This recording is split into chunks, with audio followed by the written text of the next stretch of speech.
Good morning, everyone. Lake Whitney is wearing on me if you haven't been able to tell. Been having a hard time just getting up and going because I like it so much. As Dan the van man says, it's kind of home away from home. I think Lake Whitney is really my home in Texas. I love it so much. I'm just the beauty and everything. I'm dressed a little warmer today here in the town of Whitney, I believe I'm in. Yeah, we're in Whitney, and I just stopped in a little antique store here to see if there's any Mickey stuff. A couple things that I already had, actually.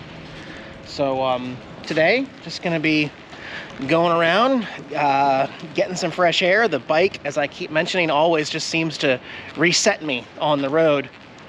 It's a cute little town here in Texas, actually. Good old Whitney, Texas Main Street. Actually, it looks like I'm coming up on another antique store, it says. People always give me weird looks. They just don't think that I have the look of being someone who looks at antiques. I'm looking for quirky, like, Mickey stuff, you know? See, for me, it's just more about the search, you know? It's like going to a thrift store. You just never know what you're gonna find in here. Nothing that I can really take with me unless it's a small Mickey Mouse something. I don't know, maybe there's a patch in there or something. It's the hunt that I like. Sometimes you really gotta hunt, though. I got this Mickey Mouse 90 Years of Magic Pez. It's got Minnie Mouse with it too, but it's original with the Pez in there. So that's cool. So they're doing some construction here on the street where the museum's at, but you'll notice this plain cedar bench with no markings on it at all. If you weren't from around here, you wouldn't know what the history of this bench is, but the nice lady in the thrift store there told me that these cedar benches hold a lot of history here in Whitney, Texas. I had never heard of such a thing, but she asked me if I knew about the Battle of the Benches.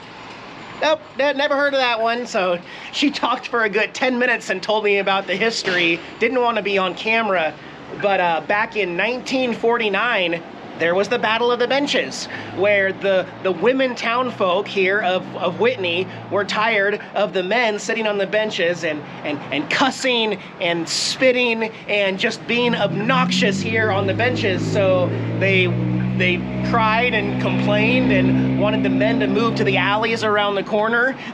And I forgot how the story ended. I don't know if the men had to move or if they had segregated men's and women's benches here, but controversy over benches. Okay, it may not look like it right now, but the wind, that was the most terrifying motorcycle ride I've ever been on in my adult life. We got wind gusts of 45 miles an hour right now, and man, going anything over 40 miles an hour is terrifying on a motorcycle. I'm having a hard time even just staying in my lanes. And if you drop something, it's liable to be in Oklahoma in an hour with these winds. I'm not gonna be riding too far today.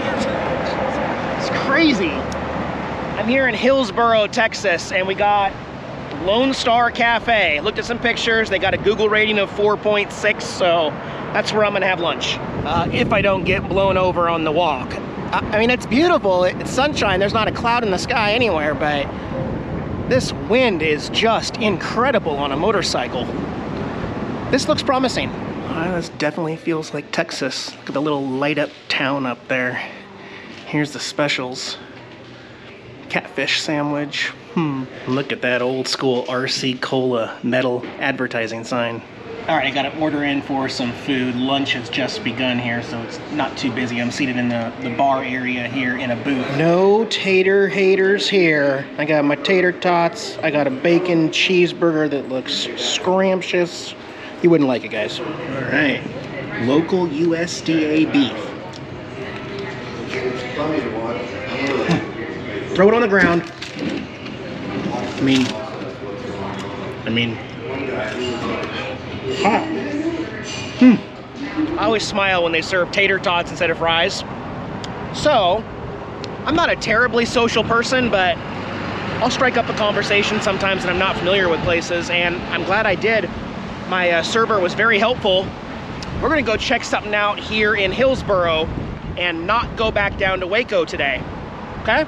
Let me gear up and we'll go see if this place is open. Anywhere else, they would consider this a Class 3 hurricane in Texas. Just wind. I don't know if we're, holy cow. This is just a really bad day to be outside, but look at that sign. If you can see it, Roadside America. And unfortunately, all the doors are locked up. I already called the number, but as you can see, he's got a bunch of old signs out front. It appears to be an old service station, possibly Ford or Chevy here in Hillsboro. And check out old Bussy here. It looks like the same one from Into the Wild. A little rustier. It is a Bluebird. She's a beaut, Clark. Look at the hay seat. Wow. A lot of lumber. Like $1 million worth of lumber in there. Worth more than the bus, that's for sure. But I got my ringer on just in case the owner is away or he's gonna open it. I don't know if it's closed because of COVID or it's by appointment only or what's up. Let's walk the other side though. I've never been anywhere in my life this windy. I'm really scared. That's a cool sign, Roadside America. Oh, maybe it is an old Ford authorized repair shop. Okay. Take a trip back in time to the 1940s and 50s. Advertising an Americana museum. I really don't want to miss this one. Oh wow, look at the old garage front here. Made of real wood, you'd pull your car in to get serviced. City garage, that's awesome. And then some more gas signs on this side. I heard somebody say something, so I'm gonna go back up here to the front. We got in. The owner needs to go check on his lunch real quick, but we're gonna get a little tour here. So he said I could peek around before he gets back. One thing I know right off the bat, this gentleman has been collecting Roadside Americana for quite some time. Road Runner there, the old Michelin guy.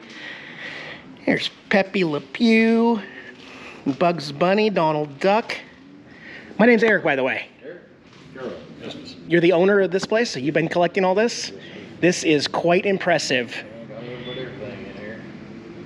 Do you sell anything or just, nope? Okay. This display case made out of a Cadillac with the lights working. That's awesome. Bunch of restaurant stuff. And was this something that held oil? That was a car product, a Whiz product display case. Wow. I love it. And this looks like an original big boy here. That is one of the originals. Bob's Big Boy. That was my first fiberglass statue, actually. This is your first one? I bought him at an auction somewhere in Ohio, probably close to 40 years ago. Wow. He's got a very amateur restoration on him, but he'll do. And then some Ronald McDonald's figures, of course. The Hamburglar, the big weenie guys from American Hot Dogs chain. Okay. It's an early Ronald McDonald with the speaker in his pocket in there where he ordered. Oh, right. You'd order through it right there. Yeah. Wow. The rabbits from Alice in Wonderland Park. Very neat. Officer Big Mac there. He's just been here about 6 or 7 months. I love it. And Yosemite Sam, he's just been here about 3 weeks, so he's one of my new. I got him from the same man I got the Roadrunner. So the owner here has 73 figures here. Statues and mannequins. Oh, he put a scorpion up there just for me. I hate scorpions. And there's a Grape-It soda logo in there, so he's also an avid Grape-It soda. He is a big boy. That's a Frisch's big boy. Oh, okay. Soda fountain area. Yep. Talk to your soda jerk here. Oh, this looks so neat. Wow, there's the flavors. And old 7-Up advertising the prices there. Wow. Planters peanut guy here. Old Trump having a, looks like a milkshake there. Delicious. Oh, look, his phone says no tweeting. 3 smaller big boy statues here. That's the lobby size. This old ticket booth is also really neat. The ticket lady in there. Look at the paint on there. That's really neat. And then Jack in the Box there. Yeah, it's early Jack in the Box. Wow. It's a mini Jolly Green Giant. Oh my gosh. My viewers are gonna smile because I have this same exact one. I have this same exact one. Except, look, okay, so now we know what goes there. A piece of glass that says cigarettes. Wow, mine is maroon color. But yeah. You can have that script dictated. Oh yeah, huh? I could have somebody do that up. Oh, and also I collect camel stuff, and he's got this old box here on top. That's also where I display all my camel stuff above it like that. Really old Pinocchio here. Here's how you get trim. Remember in that episode of Carousel of the Progress at Disney World? Here's one up close, the Walton Mastercraft. One of those gimmicks. I don't think it works though. Oh, going into another building here. Old Coca-Cola ice chest there. This is an old general store setup. Set up like a general store? Yeah, I built this in here out of 100% old materials, old fixtures. Oh my gosh. This literally feels like an old general store from the 40s, 50s. Look at the wood crackling underneath. Wow, old gold cigarettes. Wow. Oh, look, there's even some Mickey stuff in there. He's got one that I don't have. I don't have that one. I do have Baby Mickey. And we have this one here. Look at that Mickey Mouse Club stool there. Oh, that's beautiful. Look at all this stuff. It's like the Walmart of the 1940s. All these really original stuff. Wow. That is crazy. All the old bottles, cures. All you need is crazy water, though. You got an old post office front there. This is really something special. There's your soda jerk dispenser there for the fizzies. Wow. And there's another Camel cigarettes. That's really neat too. And an old turnstile here. This is one of his newer pieces, this bottle of opium. Yeah. Why not? What does it say? A mild anodyne for relief of cough, nausea, or pain. Yeah, why not? What could go wrong? And this is the inside of the old service departments for Ford with the glass windows coming in here. That's a 57 window delivery. I just got in January. I'm interested in this bus right here. That is cool looking. It says Goose Creek Penitentiary Bus 13. And look, we got a passenger in there. Yeah. Let's peek in here real quick. Old prison bus. Wow. Oh. Yeah. Wow. American State Patrol car, about 2 years. I love how you put together all the backdrops all over the place. That's fake facade stuff. It's fake, but it's really pretty. It's really unique. Mm. This little jewel here, her name's Peaches and Cream. Oh, yeah, I can see the color change there. Probably just about 2 months. 59 Buick Invicta. Wow. Whoa, that is one clean car. I gotta see the rear end. Yeah. Beautiful. I just got back to camp here. I don't know what else is flown away, but my Mickey Mouse chair. Oh no, I think it's broken. I'm gonna look at it here in just a minute, but man, if you're ever in Hillsboro, Texas, just because that door's locked, still call the number. That was so cool. It was just weird for me because it was spur of the moment and I was by my, like usually if they do a guided tour, you can just kind of slip off and say something real quick. It's just me and Carol there.